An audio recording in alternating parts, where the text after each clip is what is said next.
day of the month of November 2025. We begin the news with the headlines. Regional governors met in their second annual meeting with the Minister of Territorial Administration. A meeting with focus on administration and order in post-election period was an opportunity for MINAT boss to give out guidelines concerning security issues during end-of-year festivities. This and other stories will make up midweek package of primetime news. Stay with us, we will be right back.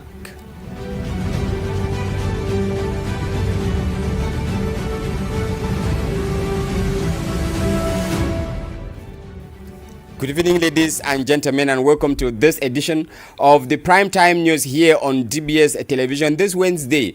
It is the 26th day of the month of November 2025. With me, VErnasius. We begin the news like you heard with our lone headline.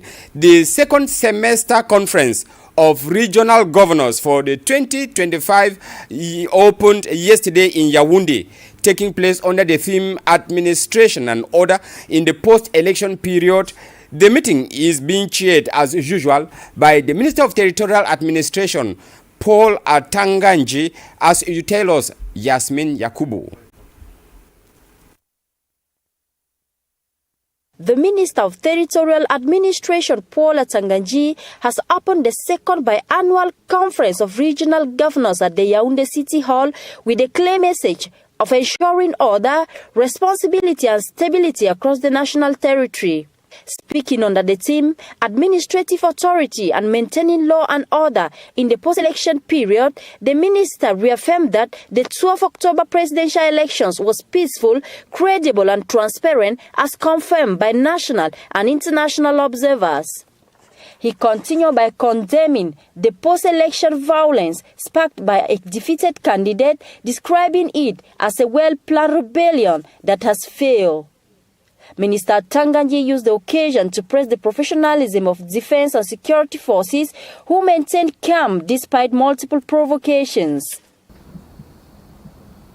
Once again, it is important to congratulate the forces of defense and security under the supervision of administrative authorities who did a wonderful job during the presidential elections. Order was restored in time in some regions where criminals and bandits, cautioned by the irresponsible candidate, investments.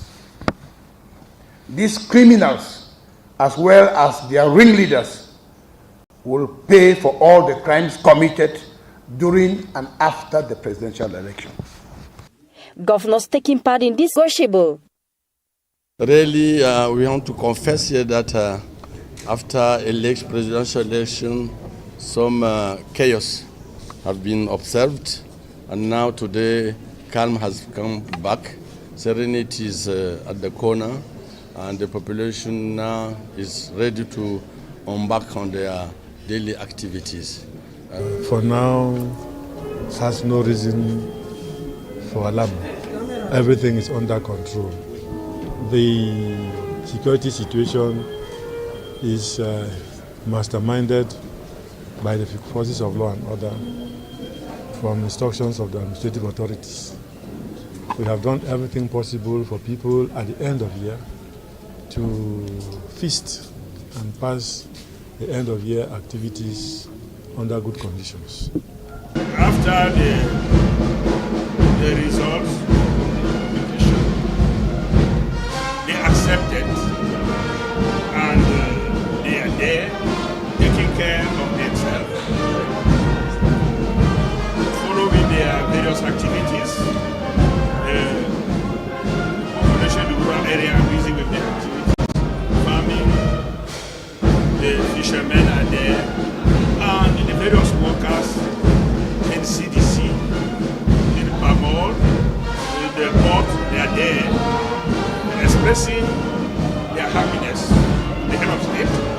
Looking ahead of November 30th regional elections and the end-of-year festivities, the minister instructed governors to reinforce vigilance, secure voters and elect camp personnel and tackle threats such as crime, terrorism and the growing abuse of drugs among young people. And we now take you to issues concerning the ongoing Anglophone crisis, where the church has increasingly been the target of kidnappings for ransom. Recently, it was the Archdiocese of Bamenda, where 6 priests and a lay faithful were kidnapped. That was in Baba 1 locality in Ngokitunja division of the Northwest region. As of press time, 1 priest, Reverend Father John Berinyoy Tata, is still held by his kidnappers. Let's come back to that story with Rachel Ntifogang. When priests become prey and churches fall silent, it is clear that the Anglophone crisis has crossed the dangerous threshold, striking at the very soul of the community. For months, fear and uncertainty have settled over the Archdiocese of Bamenda, where the sacred space of worship has increasingly become a target. A troubling wave of kidnappings have gripped the northward region of Cameroon, leaving priests and faithful exposed to a violence that spared neither the innocent nor the spiritual. Archbishop Andrew Nkea has repeatedly denounced this alarming trend, which reflects both the escalating insecurity in conflict zones and the manipulation of religion within the Anglophone crisis. On November 14, 2025, 6 Catholic priests and 1 lay faithful were abducted in Babawan community within the Archdiocese of Bamenda. 5 of the priests have since regained their freedom, but 1 Father John Berinyoy remains in captivity, according to Archbishop Nkea. The kidnapping is believed to be the work of armed groups operating in the region, with some media outlets pointing to alleged separatist fighters as perpetrators. In response to this ongoing threat, the Subdeanery has issued a firm ultimatum. If Father Berinyoy is not released by November 26, all churches in the deanery will close their doors. This disturbing incident sends a powerful warning. The Anglophone crisis is deepening, expanding beyond the battlefield into criminal and spiritual sphere. It raises urgent questions. How can those who dedicate their lives to serving others be protected in such a climate of violence? What pressure can be exerted to compel armed groups to stop targeting the clergy? And above all, how can a genuine peace process be revived so that faith is no longer manipulated as a tool in a political conflict? As the community prays for the safe return of Father Berinyoy, one truth is painfully clear: peace can no longer be postponed. Without it, no sanctuary is safe and no voice of faith is beyond the reach of violence. And today is that 26th of November, where the Archbishop of the Archdiocese of Bamenda issued in a communique urging separatist fighters to release the priest, the Reverend Father John Berinyoy, who is still under captivity. As of press time, we are yet to confirm if the promised action that was put in place by the Archbishop had taken place, where the Catholic Church, Catholic schools and hospitals were to be closed down within the Ndob Dinari. We'll be coming back to that story in the subsequent editions of our news. We talk politics. As the regional council elections approach, a candidate from the CPDM party has been nominated for the Kongsamba 1 Municipal Council, representing the Mongo North 1 section. He was introduced by El Haj Umaru, the president of the Municipal Campaign Committee, to all the councillors of his area of command recently at the CPDM party headquarters that was in Kongsamba 1. Rugiatu Buba has details of that story. The CPDM Mongo North 1 section, specifically the Kongsamba 1 Municipal Council, has nominated Mohammed Lilian as a candidate for the regional council elections scheduled for November 30th, 2025. We will work with the collaboration of the Kongsamba 1 Council.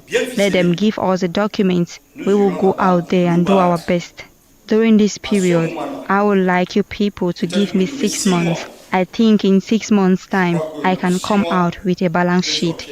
This marks his second consecutive candidacy and he is expected to present himself to the municipal voters and to discuss his accomplishments in local development during his recently concluded term as a municipal councillor, which was well received by the local population. The CPDM views these challenges as crucial for repositioning and revitalizing political activism in support of the party.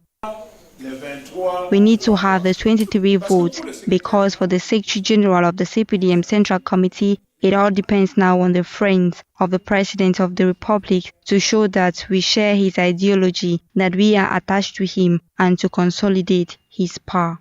Following the recent presidential elections, the upcoming regional election will further strengthen the decentralization process in a spirit of democracy.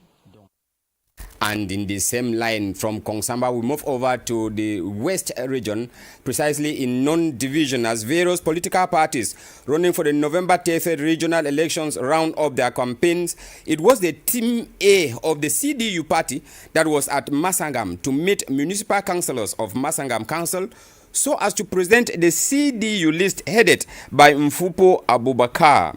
The meeting was to present the balance sheet of CDU regional councillors for the non-division as well as the modalities of the vote come Sunday. Campaign materials were handed to the leader of the CDU list. The campaign team A was headed by the mayor of Kutaba, who now explains to us in the following excerpt the aim of their meeting in Masangam. Here in the Masangam Council, we asked to all the municipal councillors to vote for the list of CDU for the regional election, and they accept to vote the 30 November 2025 for the CDU list. Now, let's take a look at what these regional councils or councillors will have as their assignment in the process of decentralization in Cameroon as laid down by the Electoral Code. Vanessa Shuyong read through the Electoral Code and compiles the following for the news. The country's 10 regions each have a regional council designed to act as the main deliberative body for cultural, economic, social and development issues. Each council is made up of 90 members, elected for a 5-year term through an indirect voting system. 70 of these members are divisional delegates chosen by municipal councillors, while the remaining 20 represent traditional rulers and are elected by their peers. The councils are also required to reflect the social and gender diversity of each region. Once in office, councillors elect a president who serves as the head of the regional council and leads decision-making activities. These councils play an important role in Cameroon's decentralization agenda, serving as decision-making bodies between the central government and local councils. Their areas of responsibility include education, health, cultural development, and economic planning. Members of parliament from each region may join in discussions, but only in an advisory capacity. But despite their constitutional mandate, the full implementation of regional councils has been slow. For many years, Cameroon's regions were primarily governed by presidentially appointed governors, limiting the influence of these elected bodies. The Electoral Code in Section 258 states that the divisional branches of Elections Cameroon shall draw up an electoral list comprising members of the 2 electoral colleges. The 2 electoral colleges, as prescribed by the law, are delegates of divisions elected by indirect universal suffrage and representatives of traditional rulers elected by their peers. President Paul Biya called the electorate to participate in what will be the country's second regional election on November 30, 2025, following the first in 2020. And Cameroonians will be scrutinizing to find out what these new councillors would have to contribute in the development of our nation. We take you in these societal stories. New twist has emerged concerning the assassination of Cameroon's journalist Martinez Zogo at the Yaoundé Military Tribunal, with a key witness accusing a former mayor of involvement in the killing of the journalist, and equally Bishop Jean-Marie Benoit Bala. If these claims are proven, it would suggest high-profile killings long blamed on unknown individuals. As investigations continue, Cameroonians are looking for the real authors of these crimes, that they should be identified and that they should answer for their act according to the law. Let us talk culture. As the Mini Kozeme Cultural Festival took place in Douala over the weekend at Paku Vita, it was a moment for the Kozeme people to celebrate their cultural heritage in dance, rituals, cuisine, and communal spirit. Ashley Johnson has that story. The atmosphere at Paku Vita was electric as families, dignitaries, and visitors gathered to celebrate the rich cultural legacy of the Kozime community. From traditional dances to the preparation of local dishes, every corner of the festival reflects pride in identity and history. C'est un peuple qui s'est divisé. Nous partageons le mythe de... The Kozime community is a people who were once divided, but we share the myth of the Kolelo, the sacred vine that allowed our ancestors to escape colonial oppression. This vine enabled our people to disperse across Gabon, the Central African Republic, Guinea, and predominantly in the east region of Cameroon. So 6 years ago, called by our ancestors, we decided to retie this vine and gather all Kozime brothers and sisters scattered worldwide. The festival not only celebrates culture but also seeks to unite the community and educate younger generations about their heritage. The chosen theme, culture, is a call to not let themselves be disconnected from their roots, to keep their identity despite technological progress. You have to know where you come from to know where you're going. Traditional rituals performed illustrate the Kozime's spiritual and social values, attracting thousands of visitors. It has an objective, bringing together sister communities and showcasing our culture. This mini festival is taking place in Douala today and in surrounding areas inhabited by the Douala people and their neighbors. It's actually in prelude, announcing the big festival that will take place from December 15 to the 21st.